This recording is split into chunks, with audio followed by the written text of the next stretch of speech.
Alright guys, welcome to the Hyrule Survival Guide and our video about cooking. And we'll have you up and going as the Hylian Gordon Ramsay without the infantile swearing real quick. But there's a couple of things that you need to understand about the way cooking works in Hyrule to get the most out of your cooking experience. Firstly, you start the game with very few replenishable hearts, the red hearts that you see on your screen.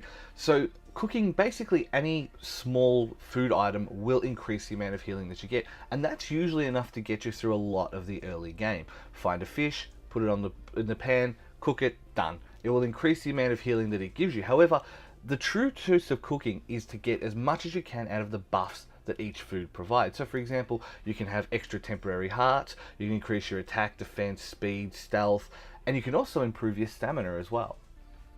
So if you do find yourself struggling against enemies who take a lot of damage off you, and in this game they do a lot of damage even early on, it's best to look out for foods that have hearty in the title, being hearty durian, hearty radish, hearty truffles, and there's also a hearty lizard as well, all of which can be converted into food or elixirs, which will give you temporary hearts, similar to Binding of Isaac. These hearts don't replenish if you eat a normal food item, but they last as long as you don't get hit.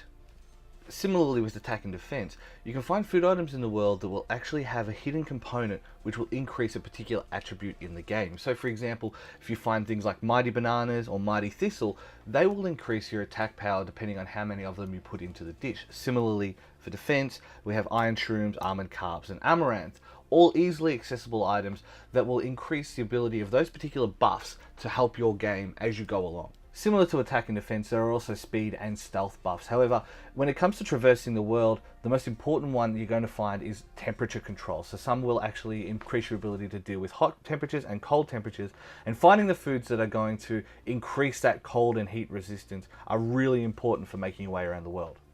Perhaps the most overlooked one, however, is stamina. As we mentioned in one of our previous videos, stamina management is perhaps the most important singular thing in the game. It helps you traverse, it helps you fight, it helps you run. It's really, really important. So there are two different ways that food and elixirs can help you with stamina. They refill your existing bar, so if you are climbing a mountain, you're nearly there, and you can stop, eat one of the elixirs or eat one of the food, and it will replenish your stamina bar by a certain amount. The other one is to add on, similar to the temporary hearts, a temporary stamina bar. So this is handy if you are in that similar situation and you just need that little bit extra, but you don't want to waste a food item. You've got that little bit of stamina in backup, just in case. So it's great for running away from enemies. If you need to really bolt and get out of the way of something that's going to kill you, it's also very handy. So finally, one major consideration.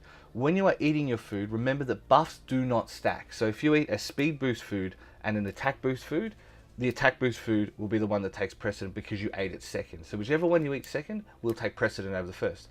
However, what you can do is stack temporary hearts, a buff, and temporary stamina with 3 different food items. So keep that in mind when you're out in the world trying to figure out what the best range of dishes to eat to reach your particular challenge is. Elixirs are also worth a separate mention just because of how they're different to food. With food, you combine these different items, they usually replenish your hearts, but they also offer these extra buffs. With elixirs, the big difference is that you are combining these critters. So there's frogs, butterflies, things like that, combining them with monster parts to create an elixir. And depending on which monster part you use, it will add an expected, so it'll add the time, it'll increase the hearts that you recover, it'll increase the potency of the particular thing that you're adding. So you'll need to experiment a little bit to figure out what works with what particular bug or critter, but it's always worth it. And elixirs can sometimes be handy when you want the buff, but you don't want to waste the health regeneration that a food item would provide. That's it. There's our cooking guide to Hyrule. Hopefully it helps you survive the Hylian wasteland, and it'd be fun to see what you guys come up with some of your experiments for food. It's really tough when you start the game and you waste a lot of really good food items on combining buffs that you think will work and it doesn't work. So hopefully this video helps you on that front. And don't forget to tune into the rest of our Hyrule Survival series on our YouTube page or on newgameplus.tv. Like, subscribe and follow if you're interested in more of this content. And yeah, feel free to send us your recipes on our social media as well.